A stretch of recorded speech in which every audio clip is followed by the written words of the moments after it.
Everyday English Podcast by English Talking Today. My mornings have been a total disaster lately. Like, I don't even want to talk about it. Wait, really? What happened? Okay, so last night I stayed up way too late scrolling through my phone. Bad idea, I know.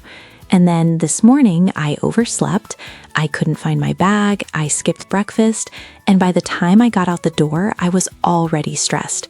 And it wasn't even 8 o'clock yet. Oh, no, that sounds so painful.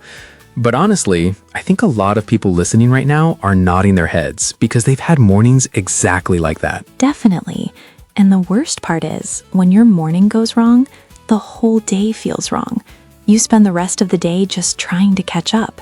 It's exhausting. Yeah, and that feeling of being behind, we call that playing catch up. It means you're always trying to recover, always running a little late, a little behind, and it's really hard to feel good or productive when you're in that mode. So today we want to talk about something really practical: how to build a morning routine that actually works. Not some complicated system, just small, simple changes that can make a big difference. Exactly. And we're going to share some really useful vocabulary along the way too, because that's what we do here on English Talking Today. We help you learn English through real, everyday topics. So let's start with the big question. Why do mornings even matter? Like, some people think it's just the beginning of the day. What's the big deal? Right. But mornings actually set the tone for everything that follows. Set the tone. That's a great phrase. It means mornings create the mood or the feeling that the rest of your day follows. So if your morning is calm and organized, your day has a better chance of going well too. I love thinking of it like dominoes.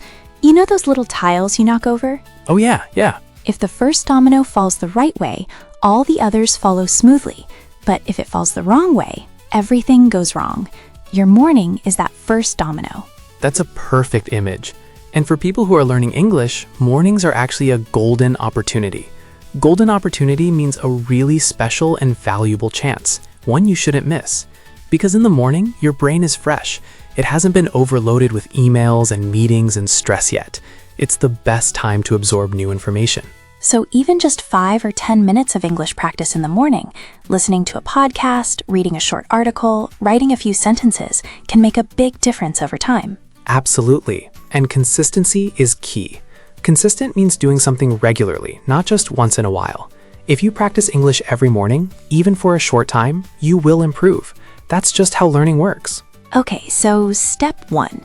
Before you can fix your mornings, you need to figure out what's making them chaotic. And chaotic, that means completely disorganized, full of confusion and disorder. Right. Think of yourself as a detective. You need to find the real cause of the problem.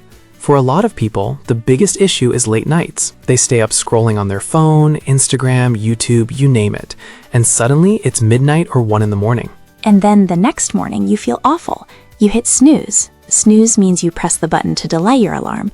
And then you wake up late and you're already in panic mode. For other people, the problem is not preparing the night before. You wake up with no plan. You don't know what to wear, you can't find your keys, you have no idea what to eat, and you end up scrambling. Scrambling. I love this word. It means rushing around in a disorganized, stressed way, trying to get everything done at the last minute. Like when you're running for a train and you're dropping things and bumping into people. Yes, exactly that energy. And there's a third obstacle. And obstacle means something that blocks your progress or makes things difficult.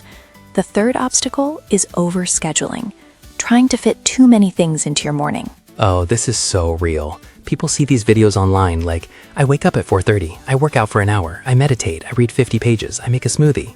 And they're exhausted just watching it. Right, and then they try to copy it and it doesn't work and they feel like a failure. But the problem isn't them, the problem is the routine was too much, too fast. So identify your biggest obstacle first, just one, and work on fixing that. Don't try to change everything at once. Great advice. Okay, step 2. Plan your morning the night before. This is honestly a game changer. Game changer means something that completely changes the situation for the better. It's like doing a favor for your future self. When you prepare the night before, you remove so many stressful decisions from the morning. You eliminate them before they even become a problem. Eliminate means to remove or get rid of completely.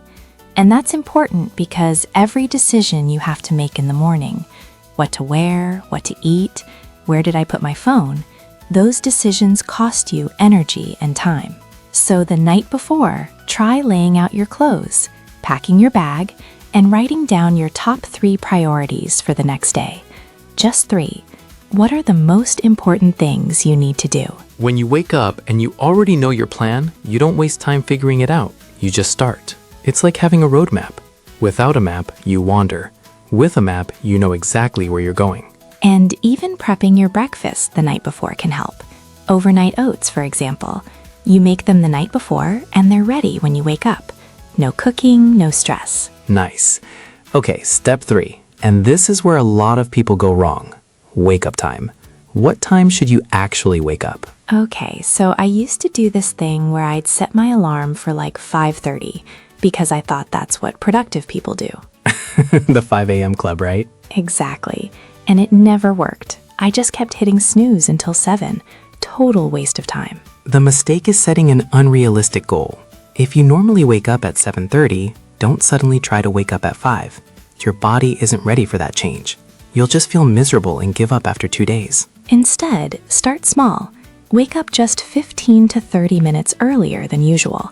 Once that feels comfortable, maybe after a week or 2, then you can adjust further if you want. And adjust means to make a small change to improve something. So you're not overhauling your whole life overnight. You're just making a small, manageable adjustment. One trick that really helps: move your alarm to the other side of the room. So when it goes off, you have to physically get up and walk over to turn it off. And once you're standing up, you're halfway there. It's so much harder to get back into bed when you're already vertical. So true. And don't forget, if you're waking up earlier, you also need to go to bed earlier. A good morning always starts with a good night's sleep. All right, step 4. And this one might sound a little unusual, but trust us, mindfulness. Now, before you think, oh, this is too complicated, it's not. Mindfulness means being fully present and focused on what you're doing right now. Not thinking about yesterday, not worrying about later, just being in this moment.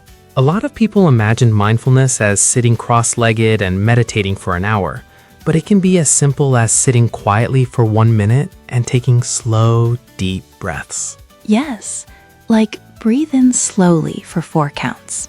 Hold for 4 counts. Breathe out for 4 counts. That's it. 1 minute, and it can completely change how you feel. Think of your mind like a glass of muddy water. If you keep shaking it, the water stays cloudy. But if you let it sit still for a moment, the mud settles and the water becomes clear. Oh, I love that image. And mindfulness does that for your thoughts. It helps you feel centered. That's our vocabulary word here. Centered means calm, balanced, and focused, ready to face the day with a clear head. You can also try morning reflection. Just think of one thing you're grateful for, or set a simple intention. Something like, today I'm going to stay calm, or I'm going to practice my English for 10 minutes. It gives your morning a sense of purpose. And reflection means taking time to think carefully about something, about your day, your goals, your feelings. It's a really powerful habit. Okay, step 5, get your body moving. And we're not talking about running a marathon here. Just a little physical activity to wake up your body and brain. Think of your body like a computer in sleep mode. When you start moving, even just stretching or walking around, it's like pressing the power button. Everything starts to activate. You can do some simple stretches to loosen your muscles and get your blood flowing. Or go for a short walk outside, even just around your neighborhood or around your building. In a place like Mumbai or Bangalore, the mornings can actually be quite beautiful before it gets too hot. A short walk in the fresh morning air, that's a nice way to start. Or here's a fun idea. Dance to an English song for a few minutes. It's energizing, it's fun, and you're also improving your listening skills at the same time. Win-win. And research actually shows that physical movement boosts memory and concentration. So moving your body in the morning actually helps you learn better. That's a great motivation. All right, step 6. And this one is especially important for our listeners. Schedule a mini English practice session in the morning. Mini means small and short. So we're not talking about sitting down to study for 2 hours. We're talking about 5 to 10 minutes of focused English practice. And the key word here is consistent. Remember we talked about that? Consistent means doing it regularly, every day. 5 minutes every morning adds up to 35 minutes a week, over 2 hours a month. That's real progress. So what can you do in those 5 to 10 minutes? You could listen to an English podcast while you make your coffee or tea. You could read a short article from an English news website. Or write a quick journal entry in English. Just 2 or 3 sentences about your plans for the day. What will you do today? How are you feeling? It doesn't have to be perfect. Writing in English every morning is a great way to practice grammar and vocabulary without even realizing you're studying. It just becomes a natural habit. And if you want to practice speaking, try talking to yourself in the mirror. Describe what you see around you. I see a window. The sky is cloudy. I feel tired but ready. Simple but effective. The point is, make English practice a habit, like brushing your teeth. You don't think about whether to brush your teeth. You just do it. That's how you want to feel about English practice. And speaking of habits, step 7, track your progress and reflect. This is the final step, and it's really important. Track your progress means to keep a record of what you're doing and how far you've come. It helps you see what's working and what needs to change. Think of it like using a GPS when you're driving. You need to check regularly. Am I still on the right road? Have I gone off track? If you never check, you might end up completely lost. One great way to do this is a habit tracker. This can be an app on your phone or even just a notebook where you tick a box every day. Did I wake up on time? Did I practice English? Did I do my breathing exercise? Seeing those check marks add up is really motivating. It creates a sense of accountability. And accountability means being responsible for your own actions and progress. My study group gives me accountability. Knowing that someone else will ask, "Did you practice today?" makes me much more likely to actually do it. And be honest with yourself during reflection. What worked this week? What didn't? If something isn't working, adjust it. Flexibility is important. Your routine should serve you, not stress you out. And celebrate small wins. Even something like, "I woke up on time 3 days in a row." That deserves a little celebration. Good job, me. Exactly. Progress isn't always dramatic. Sometimes it's just getting up 15 minutes earlier and having a calmer morning. That still counts. Okay, so let's quickly review all 7 steps. 1, identify what's holding you back. 2, plan your morning the night before. 3, set a realistic wake-up time. 4, practice mindfulness, even just for 1 minute. 5, get your body moving. 6, do a short English practice session. And 7, track your progress and reflect. And remember, you don't have to do all of these at once. Start with 1 or 2 changes, see how they feel, then slowly add more.